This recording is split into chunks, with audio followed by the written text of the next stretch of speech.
Okay, it is 2 o'clock, so I think we can go ahead and get started. Thank you everyone for joining today and being on here live. This will be recorded and made available on the League's ARPA page after the fact, and I'll send a follow-up email and some information about that. But we are joined today by Mike Gleason with NLC, who will give a much better introduction on himself than I can, but I will hand it over to him in just a second. But a quick housekeeping item. If you can hold on to your questions until Mike is done with his presentation, and then you can use the Q&A feature rather than the chat, the Q&A feature to send any questions you have. We will try and take those at the end as time allows. And I'll read them to Mike and he'll respond as he can. And we'll just go from there. So I think I'll hand it off to Mike. Hi, everybody. I'm Mike Gleason. I'm the Legislative Director for Finance, Administration, and Intergovernmental Relations with the National League of Cities here in Washington, D.C. My primary focus over the last 2+ years has been the American Rescue Plan Act, specifically focusing on state and local fiscal recovery fund compliance to make sure everybody is getting the reports in and all the other administrative burdens that come along with this. So deeply versed in this stuff. Just a little housekeeping note of myself. During the question and answer session, I'll do everything I can to answer your questions, but there are limits on what I can say due to lawyers' restrictions. The best resources we can provide are stuff that's been vetted by the lawyers and are up on our website, nlc.org, or information that is directly on Treasury's website. I know it's a little dense and hard to wade through at times, but they are the ultimate arbiter of information. So I'd refer you to some of them if I can't give you the answer, and I will let you know to look there. But I think we're all here for one purpose, and that's to figure out how to file a report. So let's jump right in, and I'll start by sharing my screen. So as we are screen share is loading, perfect. So this is the landing page you'll see when you get into your portal. It has the three different types of report, or three different types of Office of Recovery Program programs: State and Local Fiscal Recovery Fund, SLFRF, ERA, and the Homeowners Assistance Fund. Today we're going to be talking about the State and Local Fiscal Recovery Funds, which are dollars that went to every city, town, and village across America. And you have to file an annual report, which is sort of 99% true. There are 26,000 cities under 50,000 in the United States that have to file annually. There's 1,100 cities in the United States that are quarterly filers that are bigger than 50,000. I'm assuming the audience that we're going to be focusing on today is under 50,000. So that's the sort of the thrust of how we're going to demonstrate this portal today and sort of give you advice on how to report this. So the first thing you're going to do is you're going to hit on compliance report, and then you're going to come to this screen right here. So the report name is NLC External Testing. It will have your name there. The type of report says Project and Expenditure Report. This is the annual report. That's the official name for the annual report that you'll file. Here, as they've set up my test account to be quarterly, but as I mentioned, there are 1,100 cities that go quarterly, and then there's 26,000 cities that go annually. So you will see yours as an annual filer, and this will be, we'll say, 2023 instead of Q1 2023. And the deadline has been changed. It should say 4/30. They made this change for me today so I can keep going in and adjusting this. It will say 4/30/2023. So ignore that deadline. This is just because it's a dummy account. They've made a change for me so I can continue to do these demonstrations for people. Right now we're in draft status, so this means we are still have the ability to load stuff, provide information. That's where we're going to input information. And over here at the end, pay attention to this, put a little star here. This is the download section. When you're done filing a report, it will bring you back to the screen, and you are going to want to download this. It is critically important that you take a e-version and a paper version. File the paper version somewhere in your city archives, where you can access it, once the administration turns over, or in 5 or 7 years. If anybody comes asking questions, put it in a cloud drive. Make sure there's somebody there who knows how to get into the cloud drive. Very important to make sure you have continuity of information about this kind of stuff. So let's take a look inside the portal. And I promise this is not as scary as it looks. So we sent out a video back in early April, walking people through this. They've actually updated the screen. This is just the introduction and the bulk templates. I'm not going to spend a lot of time here. You can read this later. It has links to the user guide and some of the other things, but this is not as important for us. This is just the beginning of how we get to filing this, so we can really move through this page. So this is the first meaty page of what we're going to be looking at here. This is your UEI number. So some of you who have had a federal identification or received federal awards before, or maybe you haven't received federal awards before. I used to have something called the Duns number. It was administered by Duns and Bradstreet. They're a company. The U.S. government took over federal awards numbers and now administers them through sam.gov, which is a entity or an organization inside the government or inside GSA. So you're going to need a UEI number. So if you've not already done so, please go to sam.gov and apply for a UEI number. That's step number one. It will take 3 or 4 weeks to get that done. So if you have not already done that, that's step one to being able to file a successful report. Legal entity name. Make sure your city, town, or village is and their legal entity name is properly entered here. Type, metro or county, metro, city, or county. Again, the 1,100 cities that where you file quarterly are considered what is called under the program metro cities. Non-entitlement units of local government are the 26,000 to file annually. Your type will be an NEU.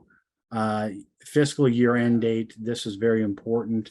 Are you a calendar year reporter? Are you a July 1 to June 30 reporter? So your end date would be June 30, or are you some other variation on that?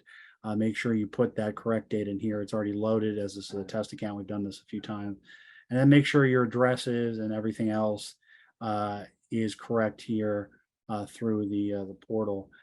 Tier 5 reporting, not as important. It just tells you what tier you're in. This is way in the weeds. Don't need to talk about it.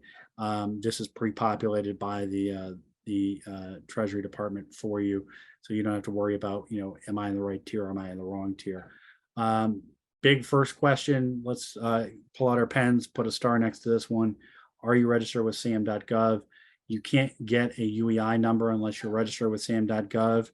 So make sure you mark yes here. Otherwise, you're not going to be able to keep moving on. So down here, I'm just going to draw your attention to the point of contacts list. This is me, Mike Gleason, and this is my colleague, Mike Wallace. Now, over here, there are 3 things I want to point out to you: the point of contact, the administrator, account administrator, and the authorized representative. Those are the 3 roles that have been designated by Treasury to get into this. If you are a small town, I would recommend having one person be all 3 roles. To preempt a lot of questions about this next step, how do we do that? You go to SLF, you write an email to slfrf@treasury.gov and ask to be made the all 3 roles. So I'm going to again say them: account administrator, point of contact, and authorized representative. It is incredibly important that your town or city knows who their authorized representative is, because that is the only person that is able to file this report. Push the submit button and let this go into the government. So make sure you know who that is. Again, the way you change this from, whether you had a different person last year or whatever, is slfrf@treasury.gov. They're the only people who can change this. So once you have the right points of contact, then you can move forward and go on. So as you can see, we've done this a number of times for a number of different entities. Total adopted budget. Don't worry about that number. That is just that's just a number we made up. Basically, there was a point in the law where you couldn't receive more than 75% of your total adopted budget. That is no longer something you should be worried about, because all the money has been distributed. Everything is fine. This is not, a gotcha moment. Total obligations and total expenditures, we'll come back to that. As you can see, we have project names, project recipient project ID, total obligations, total expenditures, expenditure categories, and project status. We'll get into all this as we get in there. But the question is, how do you file a project and what is a project? Well, let me talk about that for a second. A project is, say, you guys, a city is installing a new streetlight system with some of their money from the state or state and local fiscal recovery funds, or fixing up a sidewalk or some other government service, fixed up the municipal building. That's a project. Each way you spend money is a project and needs to be entered separately. So let's take a look at what that process looks like. So you're going to go to add new project, and that's going to populate. So we're going to go through each of these slowly and really walk you through them to make sure you understand them. Now, this looks a little overwhelming. There are 7 different ways you can spend, 7 different of the broadest categories that you can spend your money in: public health, negative economic impacts, so on and so forth. The recommendation of NLC, as well as the recommendation of Treasury for cities under 50,000, is to take what's called the standard allowance. The standard allowance allows cities to elect up to their award amount not exceeding $10 million. Let me say that again. Up to their award amount not to exceed $10 million as lost revenue. So what does that mean? If you were awarded $8 million, you can claim up to $8 million as lost revenue, and then use that for government services. Government services is the most widely defined category.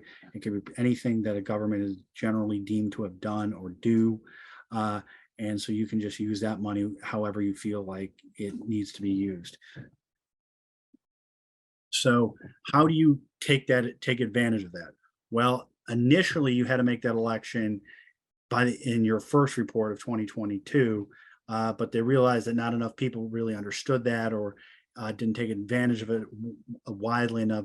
So they created a sort of a whoopsie category, which we'll see on the next page, where you can make that election in 2023 to use your revenue, lost revenue. Now, the next question some people may have is, what if I don't know if I had lost revenue, or my town didn't lose revenue because of the pandemic? That is not an issue with this. The big thing is, it is presumed that you lost up to $10 million of revenue due to the pandemic. So if you got $8 million, you don't have to demonstrate that you lost $8 million of revenue, from your city budget. Or you can just say, I lost it. It's, I'm claiming it, and I can use this for government services. So that's what we're going to do in this demonstration today.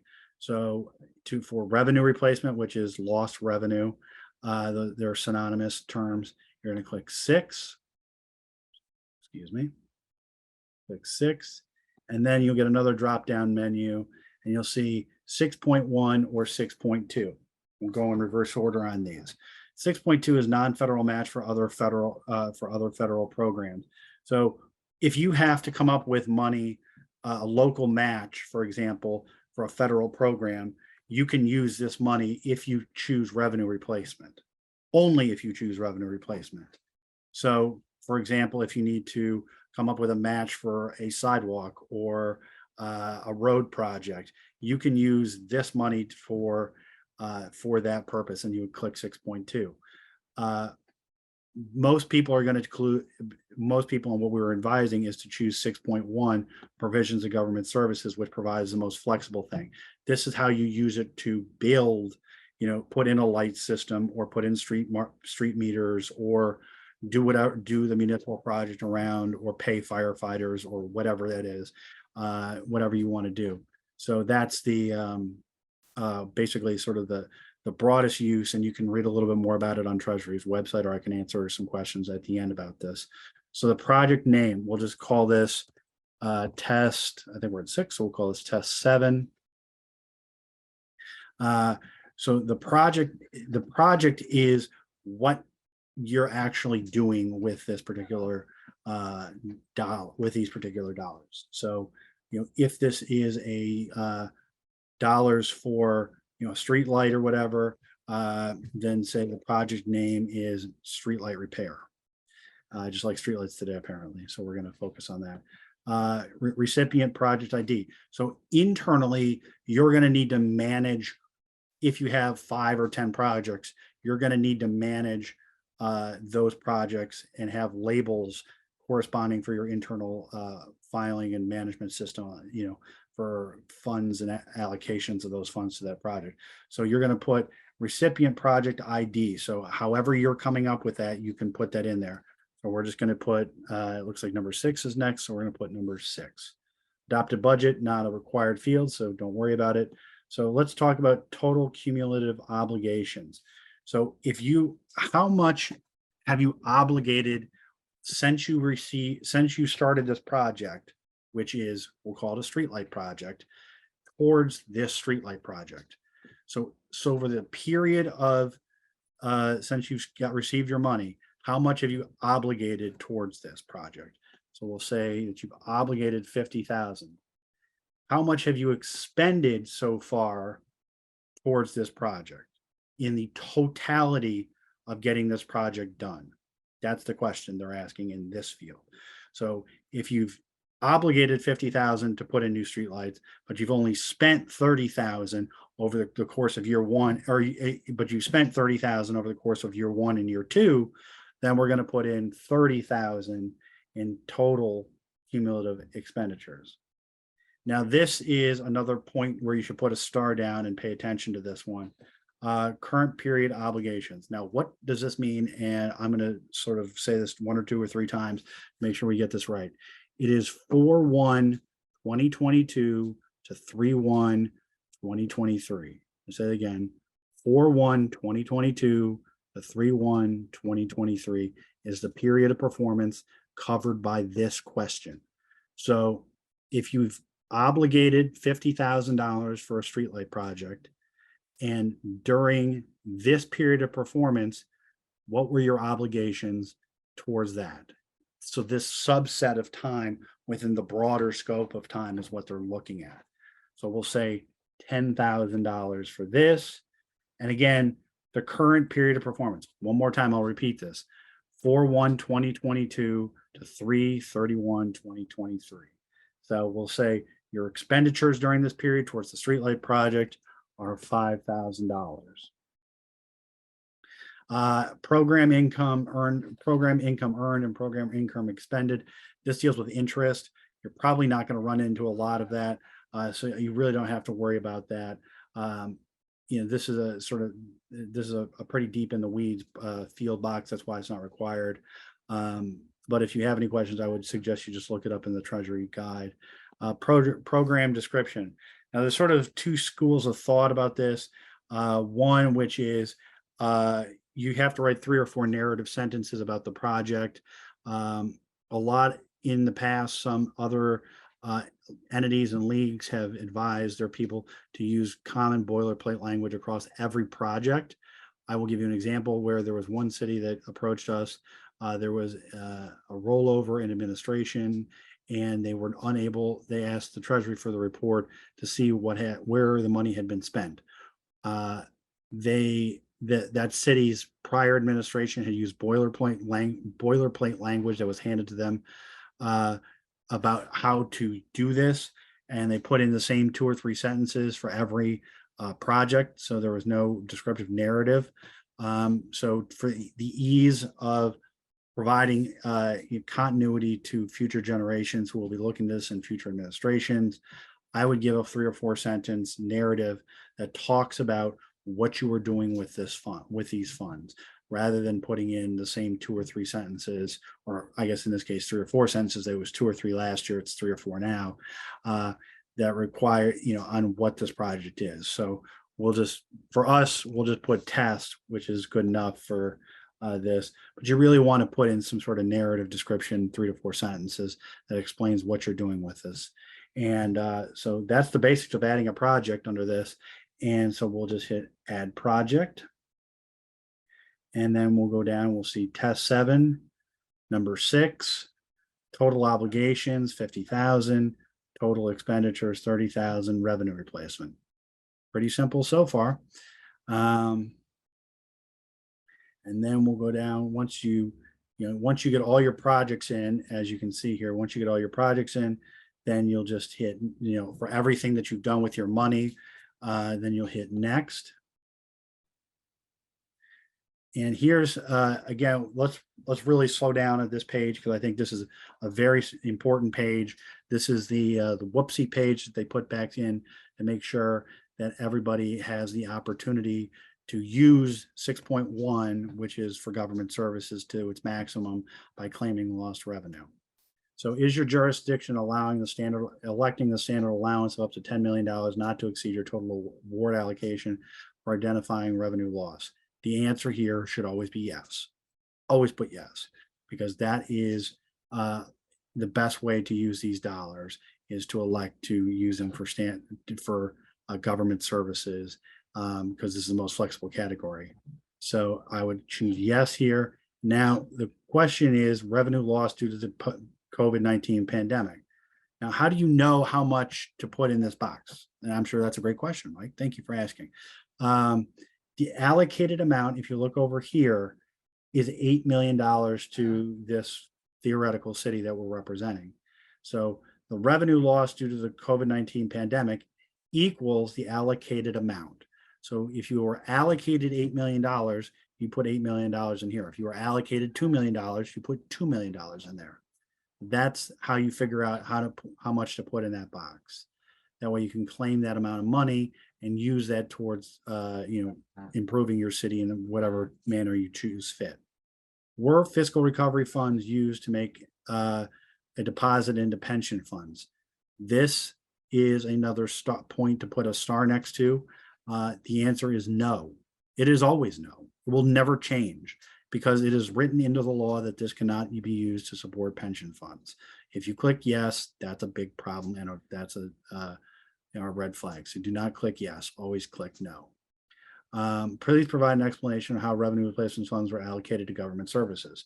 Again, here, you probably put in a 3 to 4 sentence narrative about some of the sort of the broader themes of how you're using these funds to improve government services within your city, town, or village. And then you click next. As you can see, we've put in 7 projects because we've done this for 7 different entities, state municipal leagues. So we've done this a number of times. Then we get to the truth statement saying that, I've done this under the penalty of perjury.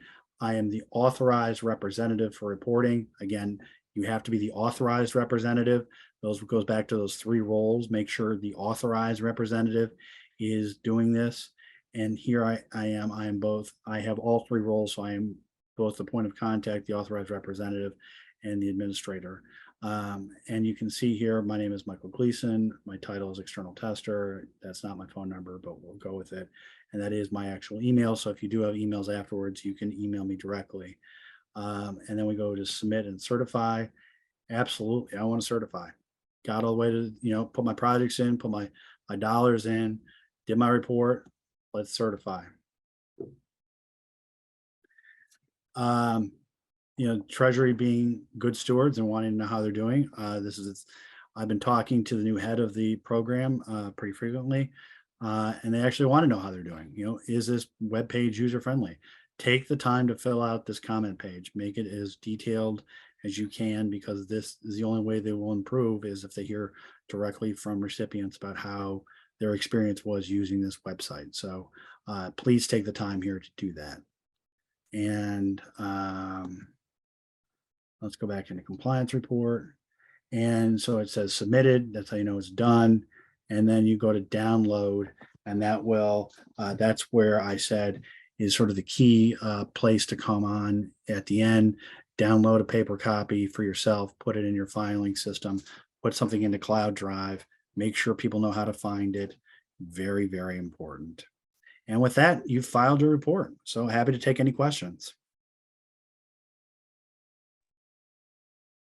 All right. If anyone has any questions, like we said at the beginning, feel free to just throw them in the Q&A and we will go through them.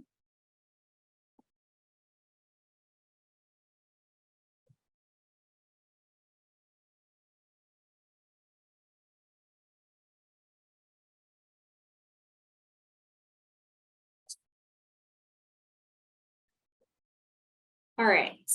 So we have one that says, I'm a new city administrator. How do I get access set up to see our city's projects that are needing reported on? Sure, absolutely. So The answer to almost every question today will be slfrf@treasury.gov. That is the help desk that is set up by the U.S. Department of Treasury. They're able to change your roles in administrators. If you're a new administrator or town clerk or city administrator, there will be your best friend. They will give you access to the portal. So reach out slfrf@treasury.gov. They will give you the information, the access that you need in order to be able to do this. Also, if you have any questions, I'm sure your league staff will do the best they can, and the National League of Cities will do the best they can. But again, I talked to Treasury just yesterday. They're getting really good. This is their second year of filing with 32,000 entities. There's 26,000 NEUs, 1,100 metro cities, 3,000 counties, and 50 states. They know how to answer their questions really good now, and they'll be able to get those answers out to you in an email very quickly. So they've got great staff over there. So utilize them if you have any questions about how to file this. And we will include any emails mentioned in a follow-up email so that they're easy to access as well. All right, we have another one that says, once you claim the total amount as lost revenue, do you have to file a subsequent reports? So I think I understand the question. You will have to report through 2027. So that's the end of the reporting period, and the closeout period is 2027.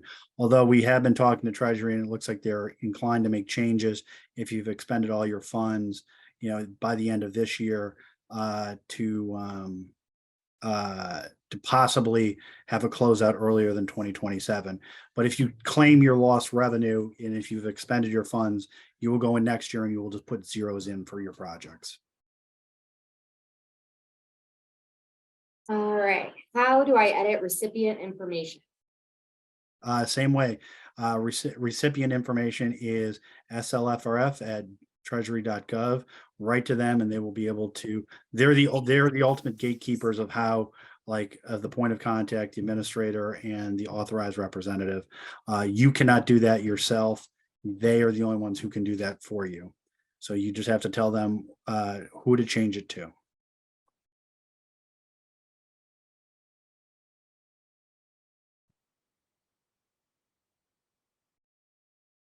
All right, not seeing any more questions come through right now.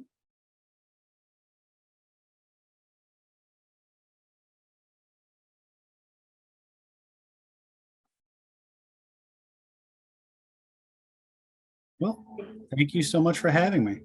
Yeah, thank you for the demonstration. And like Mike said, I have his email, so I'll include that in a follow-up message as well. And we'll have this in the weekly newsletter next week to make sure you guys know where to find the information. I'll be on our league's ARPA page, which we will be sure to push out again since it's had a lot of good info. But I think that's all that we have. So thank you for your time, Mike. Absolutely. Thank you. All right, bye all.